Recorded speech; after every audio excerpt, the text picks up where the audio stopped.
A homeless man was carefully painting the word danger on a large wall. Suddenly, a wealthy woman appeared and called the police to arrest him for vandalism. But only moments later, the wall came crashing down right in front of her, and the very man she had just reported to the police was the one who pulled her away and saved her life. Before we dive deeper into today's story, I know many of us are looking for simple, natural ways to stay active and strong. That's why I'd like to introduce you to Shilajit Essential Extract. If you'd like to check it out, just use the link in the description, or scan the QR code right here on your screen. Saturday morning in the Colorado foothills began with noise. Truck doors slammed, shutters rattled open, and the smell of frying dough drifted through the market lot. Coffee cups steamed in the hands of half-awake shoppers. Vendors barked out prices over one another, their voices bouncing off the retaining wall at the back. 3 meters of damp concrete, streaked darker from the night's rain. A narrow pipe dripped steadily near the top, every drop swallowed by the bustle below. Zeke Harris stood at the curb, watching from the edges like he always did. 62, his shoulders sloped as if the years had pressed them down. The beard along his jaw was uneven, his coat carefully brushed though frayed at the cuffs. A plastic bag hung from his belt loop, already rattling with cans he'd collected since dawn. He moved slowly, scanning the pavement. Each time he bent to pick up a can, he did it with care, as though trying not to offend the ground itself. "Not here," a woman at the peach stand snapped when she caught him near her stall. She didn't even pause her stacking. "Customers don't like it." "I'm just cleaning up," Zeke said, voice calm, steady. "Then do it somewhere else." Her bracelets clinked as she turned away. His chest tightened, but he forced a long breath through his nose. Anger would only confirm what they already believed. He knew that lesson too well. 2 teenagers passed by. One tossed a half-empty soda can so it clattered on the asphalt short of the bin. Zeke bent, scooped it, and slipped it into his bag. "Good man," the boy grinned. His friend raised a phone. "Smile for TikTok, Grandpa." Zeke kept walking. "Have a good morning," he muttered. The boys laughed, their voices trailing off behind him.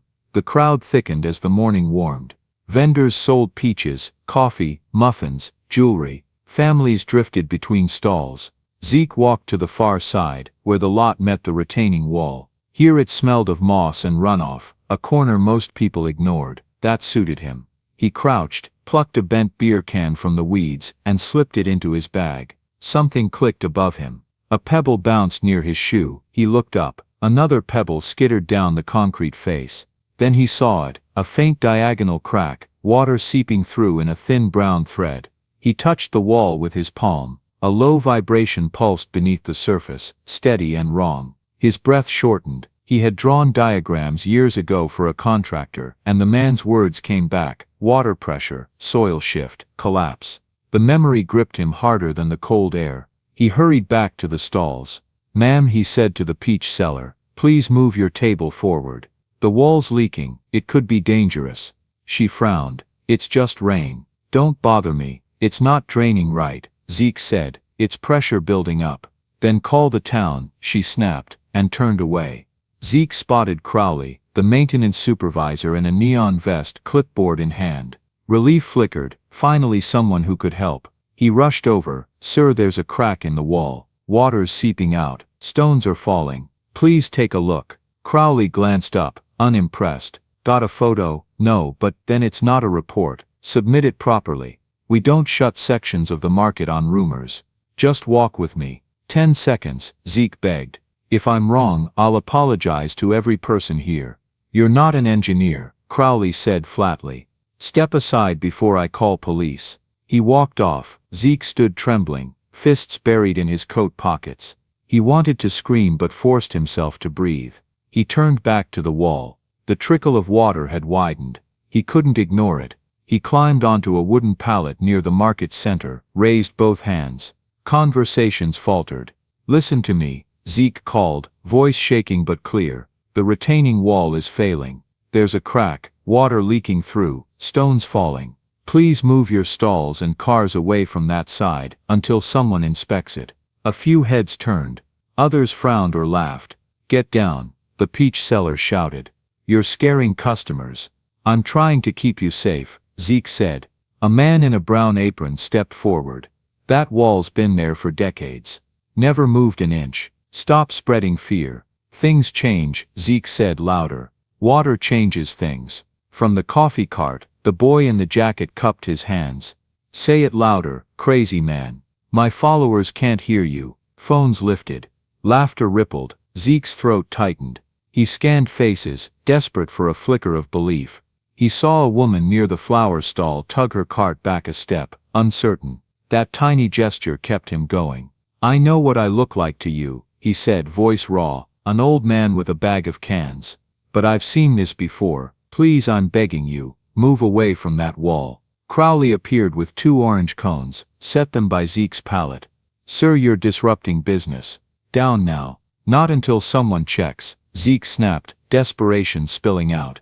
Crowley's voice sharpened. Police next time, I ask. Zeke stayed, his chest heaved.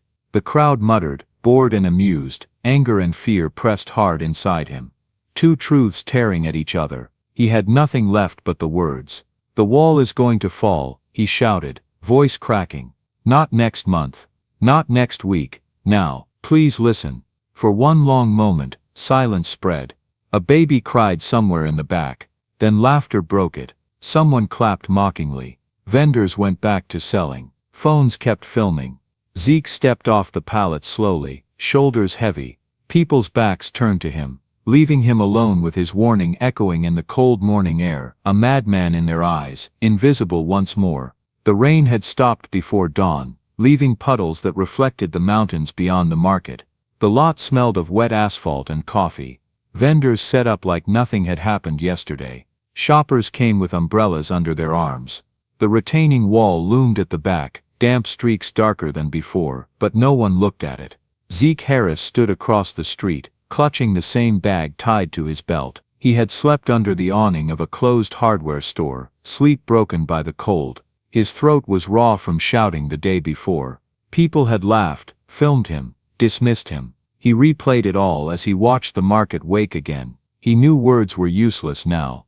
Nobody would listen. But he couldn't walk away either. The image of water seeping from the crack had burned into his mind. He rubbed the small can of spray paint in his pocket, an old can he had dug from a bin weeks ago. His stomach twisted. He told himself he wasn't a vandal. He told himself this was the only way left. He crossed the street, steps slow, shoulders tight. The wall was wet where the crack had widened. He shook the can, the rattle loud in his ears, and pressed down. Red paint hissed against the gray surface. He drew a jagged line like the crack itself, then painted a blocky image of the wall breaking apart, rocks tumbling down. Across it he sprayed in thick red letters, danger. The sound drew attention immediately. A man carrying a bag of bagels stopped. Hey, what the hell are you doing? Zeke stepped back, breathing hard, paint on his fingers. Warning you. The wall isn't safe, you're making a mess, the man snapped. That's not warning. That's trash. 2 women near the flower stand shook their heads. One muttered, always ruining something. Zeke's chest pounded. He wanted to explain, but he could see in their eyes it didn't matter. He turned toward the growing group of onlookers. Please, this isn't a prank. I'm trying to keep you alive. Alive, one man laughed. It's a wall, not a bomb.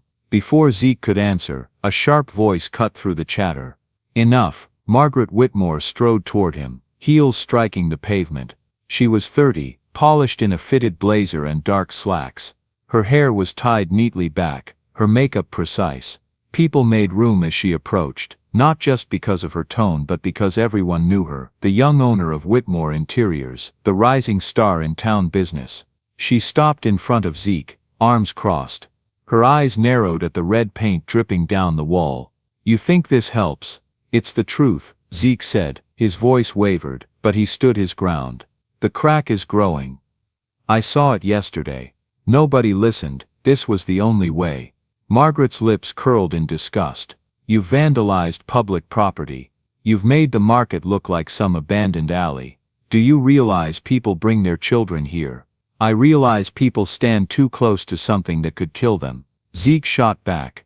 His heart hammered, anger breaking through his calm. Margaret stepped closer. You don't get to decide how this town looks. You don't get to spread your madness on our walls. I don't want your money, Zeke said. I don't want your pity, I want someone to take this seriously." People gathered whispering. Some filmed with their phones, waiting for a scene. A vendor muttered, "He never stops," and shook his head. Margaret turned to the crowd. "This man is nothing but a nuisance. Yesterday he shouted like a lunatic. Today he paints lies. He wants attention, not safety." Zeke clenched his fists, then opened them again. His voice cracked. "I saved drawings once. I saved deadlines, reputations. I'm not crazy, I'm telling you the truth." "Then why does it look like vandalism?" Margaret asked coldly. "Because that's what it is." She pulled her phone from her pocket. "I'm calling the police." Zeke reached out a step, then froze. His mind fought itself. Grab the phone, shout louder, or stay still. He stayed still, chest rising fast. "You can't keep ignoring this," he said, voice low but firm. "Please, at least look at the wall. Feel it." Margaret tilted her head, unimpressed. The only thing I feel is embarrassment for this town. And I won't let you drag it down with your nonsense." She lifted the phone to her ear. "Yes, I'd like to report vandalism at the market. Yes, he's still here." The crowd shifted, waiting. Zeke stared at the red paint dripping down the concrete, the letters glaring back at him. His throat burned with words he couldn't form. When the call ended, Margaret lowered the phone and gave him a tight smile. "You'll answer for this, the police will handle you. Maybe then you'll stop screaming at shadows." "I'm screaming at cracks in the wall," Zeke said, almost whispering. His voice was raw, defeated. Margaret turned to the crowd. "Don't indulge him. He thrives on your attention." Then she looked back at Zeke. "This ends today." Sirens wailed faintly in the distance, growing louder. People murmured, some amused, some uneasy. A few looked again at the dripping wall, then quickly looked away. Zeke stood frozen, heart pounding, torn between rage and despair. He had tried every way he knew, words please, now paint, and still no one believed. The sirens drew closer, echoing against the mountains. The sirens reached the market before the police car did. Shoppers slowed, some craned their necks, others pulled out their phones to film. The sound made the morning feel sharper, unsettled. Zeke stood where Margaret had left him. A streak of red paint still on his fingers. His heart thudded hard in his chest. He wanted to run, but his feet would not move.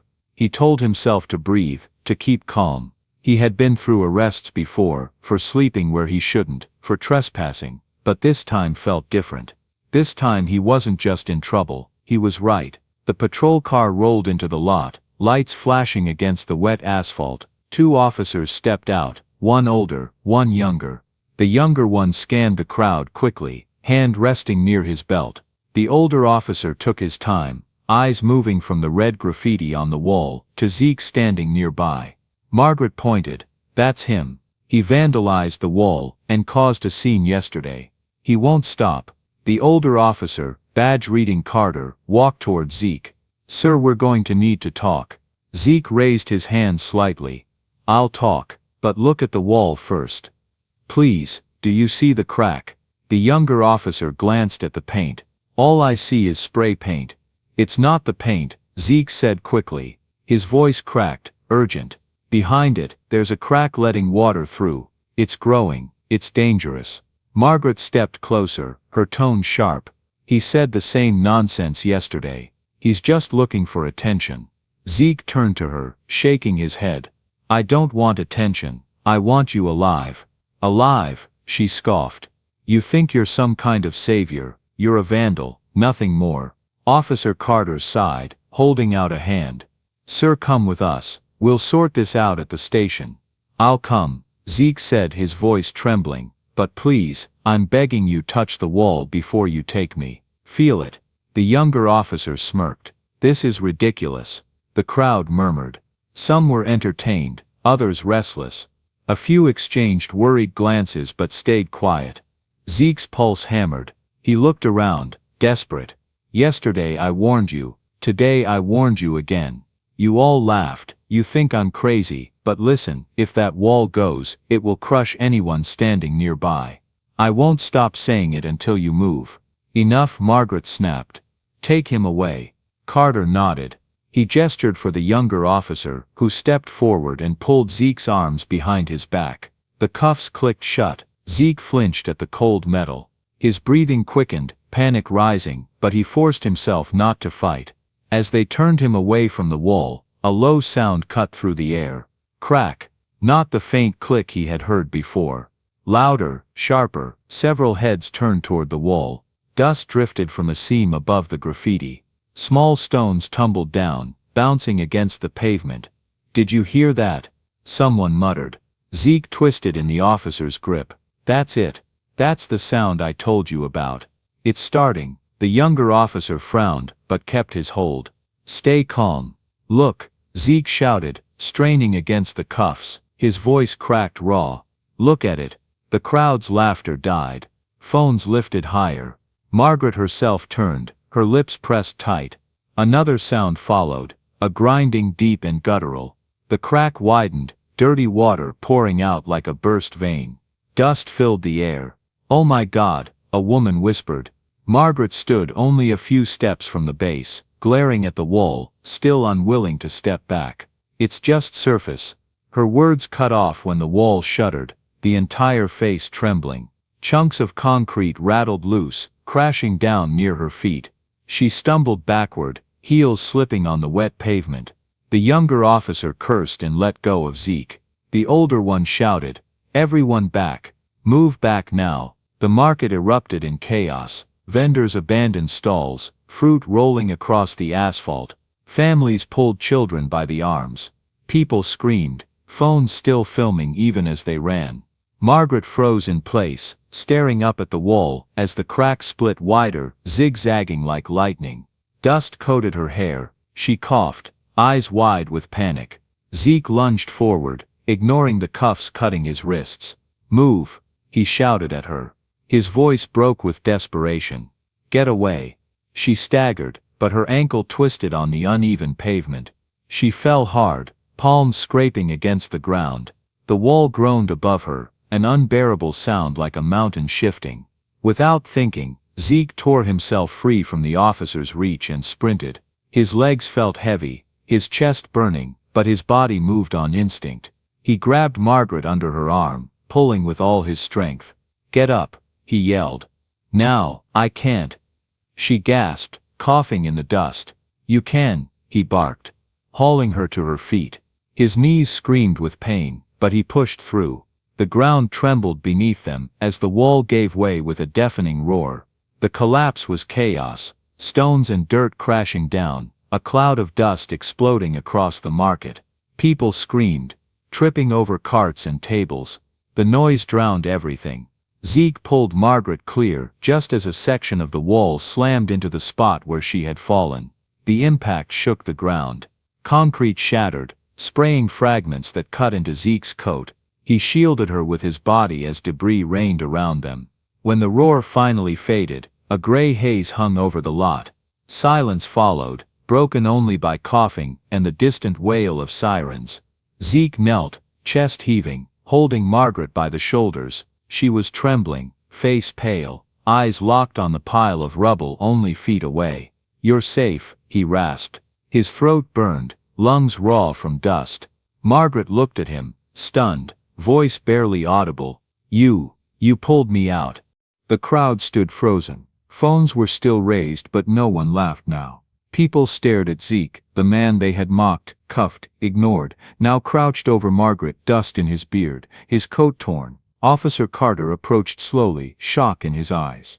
"Jesus Christ." Zeke let go of Margaret and sank back onto the pavement, wrists still bound, body shaking from adrenaline. He could barely catch his breath. His heart still raced, not from running but from the weight of everything. Days of warnings, laughter, rejection, and now this. Margaret remained on the ground, unable to look away from the rubble. Her chest rose and fell quickly, her hands trembling as she pressed them to her scraped knees. No one spoke. The only sound was the steady drip of water from the broken pipe above, echoing in the silence of a crowd that finally understood. The dust settled slowly. Paramedics checked bruises, vendors gathered fallen crates, people spoke in low voices, a mix of shock and relief. The collapsed section of the retaining wall sat like a broken shelf at the back of the lot. Phones were everywhere, recording everything. Zeke sat on the curb with his wrists still cuffed, his coat was torn, his throat hurt from dust and shouting. Margaret Whitmore sat a few feet away on a folding chair someone had brought. A blanket lay over her shoulders. She stared at the rubble without blinking. Officer Carter crouched in front of Zeke and examined the cuffs. "You hurt anywhere?" "My wrists," Zeke said. "They're fine." "You pulled her out," Carter said, glancing toward Margaret. Zeke nodded once. His breathing was steady now, but his chest still felt tight. The younger officer looked embarrassed as he approached. He cleared his throat. We're uncuffing you to check for injuries. Then we need to take a statement." Carter unlocked the cuffs. Zeke rubbed his wrists, the skin red and tender. He looked down at the red paint still dried under a fingernail. Margaret stood slowly. She wobbled and steadied herself. Her voice came out rough. "Officer, he saved my life." Carter nodded. "We saw." People nearby fell quiet and watched. Some of the same faces that had laughed now looked at the ground. Others stared at Zeke like they were seeing him for the first time. A vendor in the brown apron stepped close. I'm glad you acted," he said. "I didn't believe you." Zeke gave him a small nod. He did not trust his voice. Crowley, the maintenance supervisor, approached with a hard set to his jaw. "Engineers will have to assess the whole line," he said to Carter. "We'll need barriers." Carter said, "Do it immediately." Crowley glanced at the graffiti and then at Zeke. "And that vandalism?" Zeke's head lifted. "Is still vandalism." Crowley finished. "We can acknowledge he helped, and also deal with the paint." Margaret flinched at the word. She looked from the red letters to Zeke. Her face tightened with shame. Carter exhaled. "We'll handle statements at the station." He looked at Zeke. "You'll need to come in. We need to document everything, including the paint." Zeke nodded. "I'll come." Margaret stepped forward. "I'll come too." Carter hesitated, then waved them toward the patrol car. The ride was short and silent. Zeke stared out the window at the small town he knew better than it knew him. Margaret sat with her hands on her knees, knuckles white. Twice she looked at him and almost spoke, then stopped. At the station, a civilian clerk handed Zeke a bottle of water and a paper cup. He coughed as he drank. Dust scratched his throat on the way down. A wall-mounted TV in the lobby played a local news segment already pushing clips from the market. The headline crawl read, "Retaining wall collapses, homeless man saves business owner." A younger officer in the lobby muttered, "That took about 5 minutes," and turned up the volume. On screen, someone's video showed Zeke pulling Margaret away. The audio was messy, full of shouts. Another clip showed the red danger scrawled over the crack. Comments rolled under the video. "Hero criminal. Graffiti saves. Lock him up. Get him a medal." The stream switched to an interview with a vendor who had fled with her kids. She was crying and grateful. Then another clip showed Zeke on the pallet the day before, shouting. Laughter could be heard in the background of that one. Zeke looked away, his stomach knotted. He wanted quiet. Carter led him to a small room with a table and 2 chairs and left the door open. "We'll keep this simple," he said gently. "Name and details, then we'll talk next steps." "Zeke Harris," he said, 62, no fixed address. Margaret stood in the doorway, unsure if she should enter. Carter looked up. "You can sit, we'll need your statement next." She sat opposite Zeke. Her hands were still shaking, though she tried to hide it by folding them. Carter began. "Mr. Harris, do you admit to painting the wall?" "Yes," Zeke said. He kept his eyes on the table. "Why?" "Because words didn't work," Zeke said. "I tried yesterday. I tried again this morning. No one listened." Carter wrote slowly. "You understand it's a misdemeanor?" "Yes." "Do you have the means to pay a fine if one is issued?" "No," Zeke said. There was no bitterness in the word. It was only fact. Margaret pressed her lips together. She stared at her hands, then raised her head. "I'll pay any fine," she said. Zeke glanced at her, surprised. "You don't have to." "Yes, I do," she said softly. "You warned me. I mocked you. You pulled me out." Carter paused. He set his pen down. "Miss Whitmore, we still have a process, but you can speak at arraignment or pay a citation if it goes that route." Margaret nodded. "Then I'll do it." The clerk knocked and leaned in. "Phones haven't stopped. Reporters are calling. People want statements." Carter grimaced. "Tell them we'll brief soon." He looked at Zeke and softened his tone. "We can let you wash up, then we'll take your statement on video so you don't have to repeat it." Zeke's eyes had dulled with fatigue.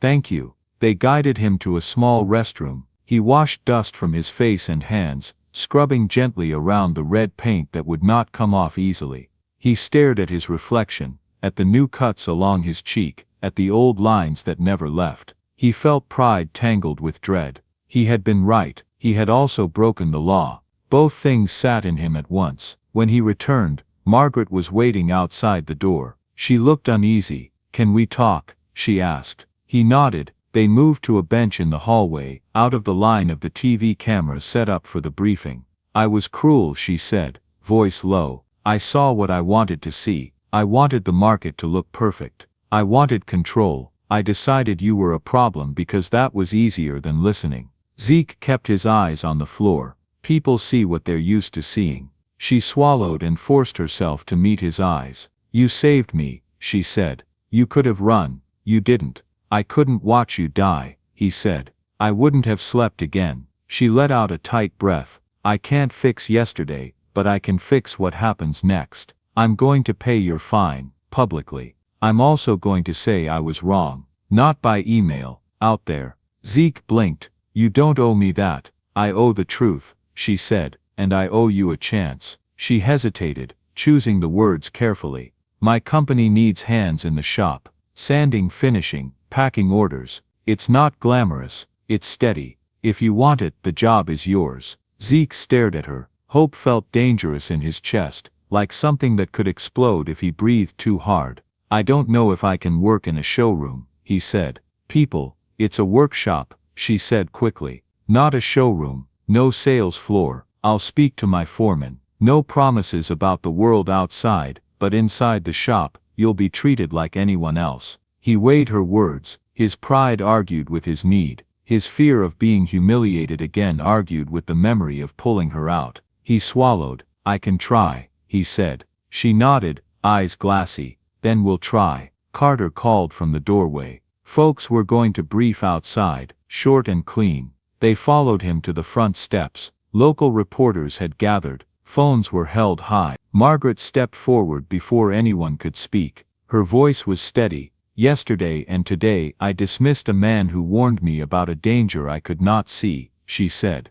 "This morning he saved my life. I accused him of vandalism. He painted a warning when no one would listen. I'm paying his fine and I apologize to him publicly. Here." She turned to Zeke. "I was wrong." A few people clapped, others stayed quiet. The sound did not matter to Zeke as much as the words. He nodded once in acknowledgement. Carter kept the rest brief. The town would secure the site, engineers would assess, and the public was advised to stay away from the market's backlot until further notice. Questions flew. He waved them off. Inside again, the clerk handed Zeke a citation for defacement with a handwritten note across the bottom. "Fine paid by M. Whitmore." Zeke held the paper with both hands. His fingers shook. Margaret offered her card. "Come by Monday at 9, she said. "We'll start with paperwork. We'll get you gloves and a locker." Zeke looked at the card, and then at her. "I'll be there," he said. He believed it as he said it,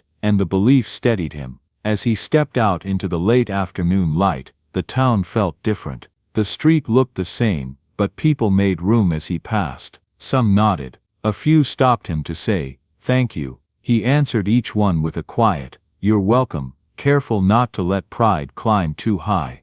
Behind him the station door opened. Margaret stood there watching him go, her face set with a new resolve. Zeke folded the citation and slipped it into his coat. He exhaled slowly. For the first time in a long time, the day ahead did not feel like a wall. It felt like a door he might be able to open. A year later, the market felt different. The back lot was cleaner, with new lights and a fresh 3-meter wall that angled slightly to direct water away. Drainage grates lined the base. A sign read, "Do not park against the retaining wall." People read it without rolling their eyes. Across the street, a low brick building had a new sign, "Center for Community Art." Inside, sawdust and paint shared the air. Tables held brushes, rollers, and plastic trays. A shelf stacked worn jackets and clean socks, next to a bin of gloves. A volunteer logged names at the door. Most mornings, the first key in the lock was Zeke's. He arrived at 8,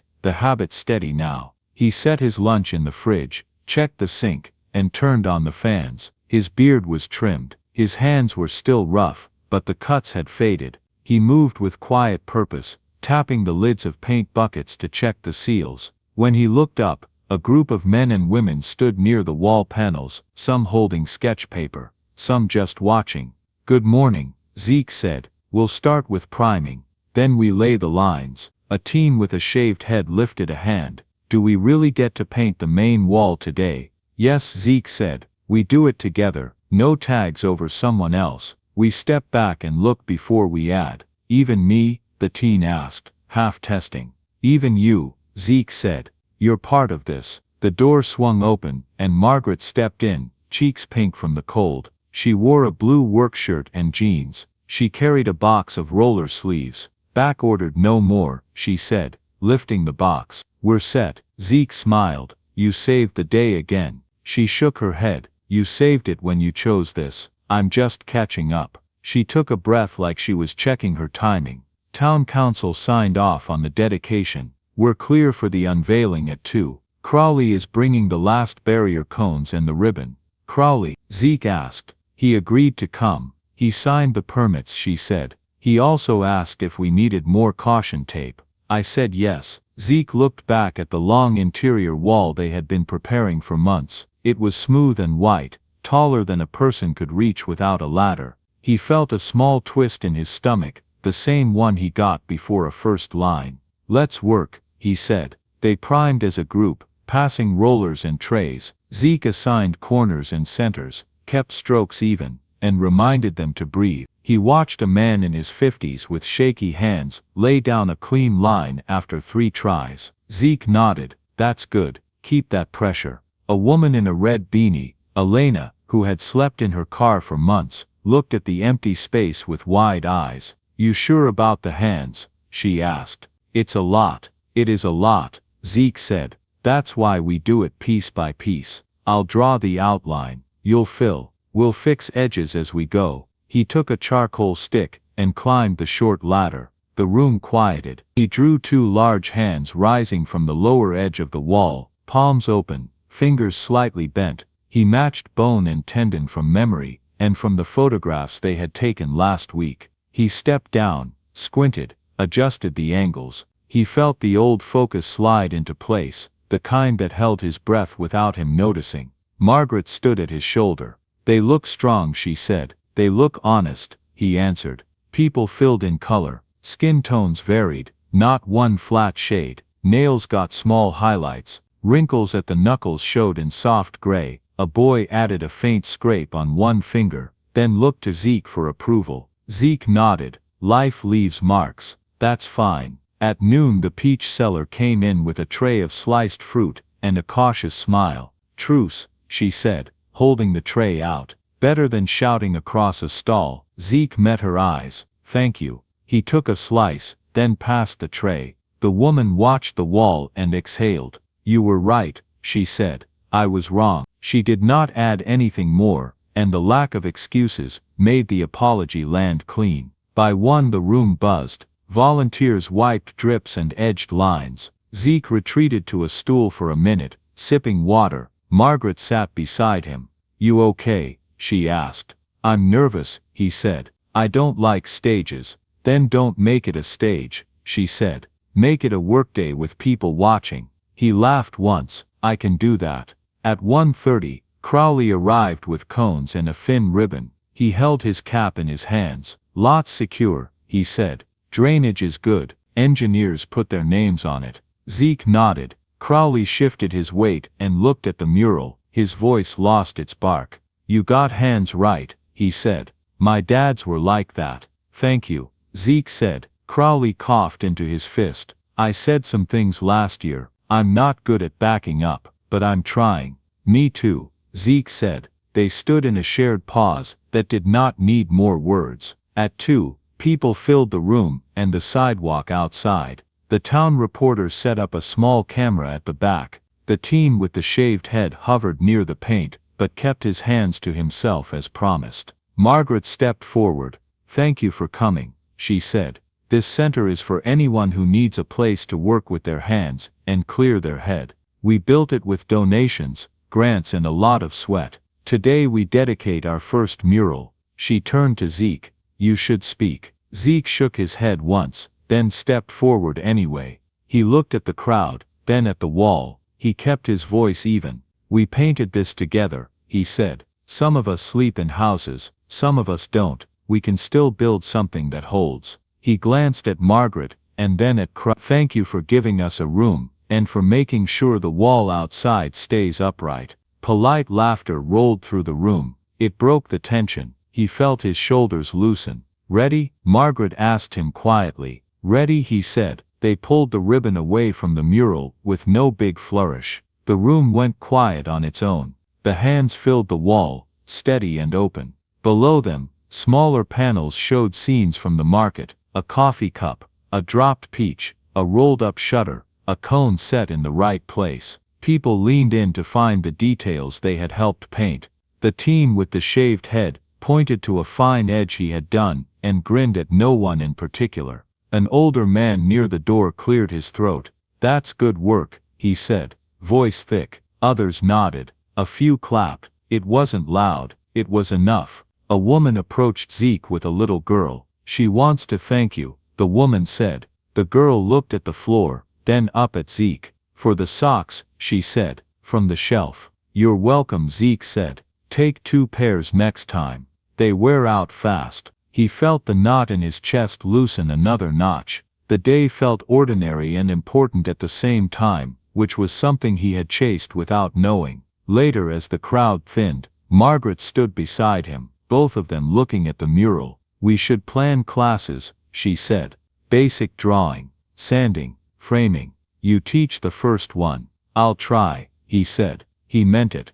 They turned off the fans and washed the last brushes. Zeke locked the paint cabinet, checked the sink one more time, and looked around the room. The gloves were stacked, the jackets were folded, the wall was dry. Outside, the new retaining wall across the street stood firm under the late light. A kid on a skateboard rolled past the "Do Not Park" sign and pointed up at the mural through the windows. Zeke watched him go, then looked back at the hands on the wall. He didn't feel invisible. He felt tired and steady. That was enough. Join us to share meaningful stories by hitting the like and subscribe buttons.